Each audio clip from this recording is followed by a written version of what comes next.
हम आज बात कर रहे हैं मिश्री की।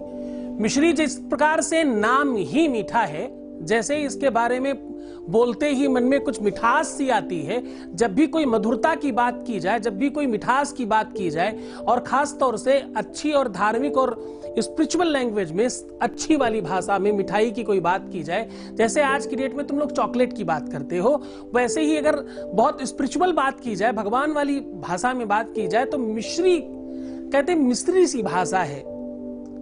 कई सारे गानों में मिस्री की डली और मिस्री सी बोली, मिस्री सी लगी, ऐसे कई सारी लाइन है। गानों में भी कई सारे ऐसे सॉन्ग में मिस्री के बारे में बोला गया है। हिंदी साहित्य में मिश्री का अपना अलग महत्व है। मिश्री बहुत स्पेशल और बहुत खास वस्तु है।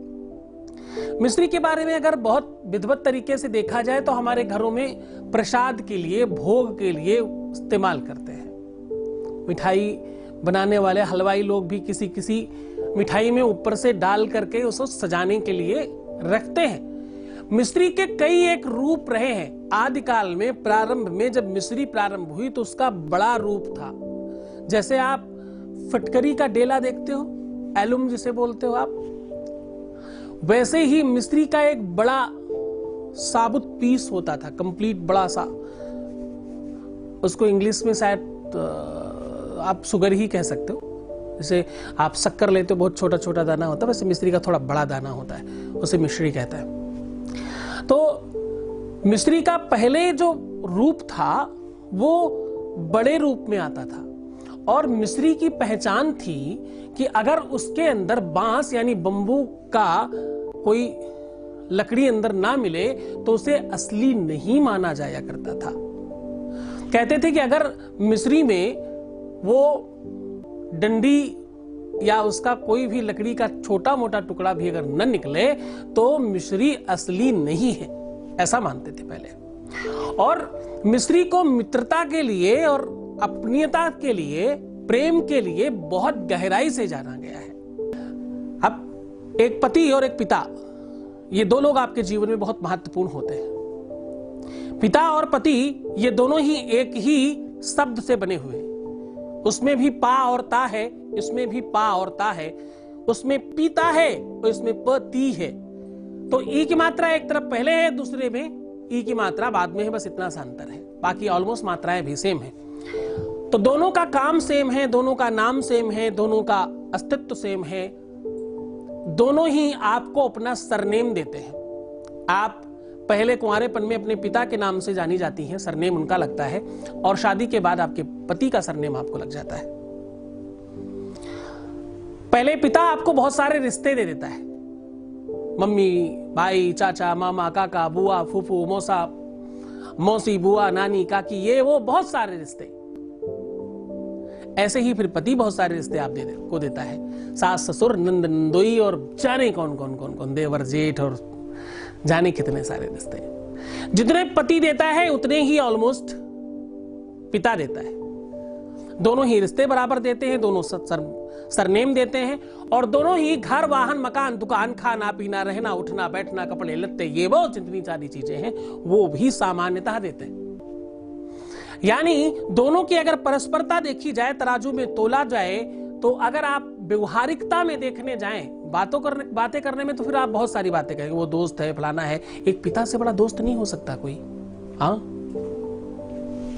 तो व्यवहारिकता में अगर आप इसे देखेंगे तो आपको समझ में आएगा कि ये बिल्कुल अलग है, ये बिल्कुल भिन्न है। सिर्फ और सिर्फ एक ही अंतर है पति और पिता में। पति आपका अपना अंतरंग होता है। पति आपके साथ आपके शारीरिक रूप से भी आपको उतना ही स्नेह कर पाता है जितना आप स्वयं कर सकते हैं, एज वेल एज यू। पिता का एक अधिकार क्षेत्र है, पिता की एक मर्यादा है जिसके बाद वो नहीं जा सकता। बस इतना सा अंतर है, इसके अलावा दोनों में कोई अंतर नहीं।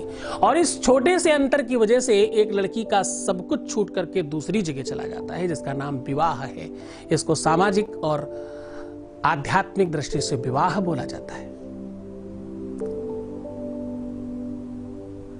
और वो विवाह अगर ना चले, वैवाहिक जीवन में तकलीफें आने लग जाए, कुंडली में 7th हाउस का लॉर्ड अगर खराब हो जाए तो ऐसी कंडीशंस आती हैं। जिन लोगों के हाथ की लकीरें बहुत ऊपर की ओर, विवाह की जो रेखा है बहुत ऊपर की ओर आ रही हो तो ऐसी कंडीशन आती है, या एक से अधिक बन रही हो तो भी ऐसी कंडीशंस आती है। मैं हर वीडियो में कार्मिक अकाउंट के बारे में कहता हूं। कार्मिक अकाउंट के बारे में हमने कई वीडियोस डाले हैं पहले, उसमें देखिएगा। कार्मिक अकाउंट के आधार पर भी अगर कुछ दिक्कत हो तो मैरिटल लाइफ में दिक्कत आती है। अगर आपका अपना पति या आपकी पत्नी आपके साथ लॉयल नहीं है, अगर उनका अटैचमेंट आपके साथ नहीं है, व्यवहारिकता में और सामाजिकता में वो आपके साथ बहुत अंतरंग नहीं हो पा रहे हैं, तो ऐसी कंडीशंस में आपके अपने ग्रह नक्षत्रों में कुंडली के आधार पर तकलीफें होती हैं और उनकी वजह से आपको हमेशा तकलीफ और मुसीबतों का सामना करना पड़ता है और आप एकाकी जीवन जीते। सब कुछ छोड़ के आने के बाद भी आपके पास कुछ नहीं होता। जीवन में पति ठीक हो तो भाई बहन माता पिता किसी की जरूरत नहीं पड़ती। एक पत्नी अच्छी आपको मिल जाए तो आपके जीवन में किसी दूसरे रिश्ते की बहुत खास नीड नहीं रहती, वो सब कुछ बन जाती है आपके लिए। एक पत्नी आपके लिए मेंटर हो सकती है, आपकी दोस्त हो सकती है, आपकी सपोर्टर हो सकती है, सहयोगी हो सकती है, आपकी गर्लफ्रेंड हो सकती है, आपकी वाइफ हो सकती है, इवन कुछ भी हो सकती है। ऐसे कितने सारे लोग हैं जो अपने कार्य क्षेत्र के साथ साथ व्यवहारिकता में और सारी की सारी चीजों को बहुत अच्छे से मैनेज करना जानते हैं।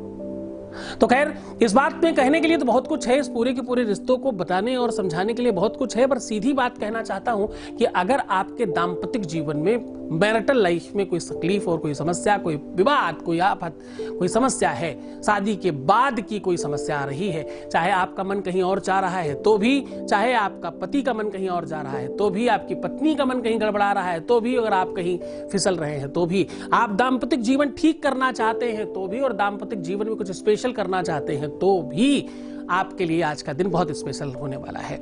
आप अपने बेडरूम में सौंफ और मिश्री रखें नॉर्थ ईस्ट कोने में और उसे खाते रहें और अपने प्रयोग में लाते रहे और उसे बार बार भरते रहें। सौंफ और मिश्री का मंदिर में दान करने से ऐसी चीजों से आपको जल्दी निजात मिलता है। जो भी आप दीपक जलाते हैं, भगवान शिव के सामने या अर्धनारेश्वर के सामने दीपक जलाएं और उसमें थोड़ी सी मिश्री डाल करके अगर दीपक जलाया जाए तो आपके दाम्पतिक जीवन में मधुरता बढ़ती है, आपके अपने रिलेशनशिप में माधुर्यता बढ़ जाया करती है। मिश्री और घी मिला करके अगर उसको जलाया जाए आग में, आपके घर में उसकी सुगंधी फैलाई जाए, ऐसा करने से आपका घर शुद्ध होता है और आपके घर में रोमांस और प्रेम और आदर बढ़ता है, पति पत्नी के रिलेशन और आपका रिलेशनशिप स्ट्रांग हो जाया करता है।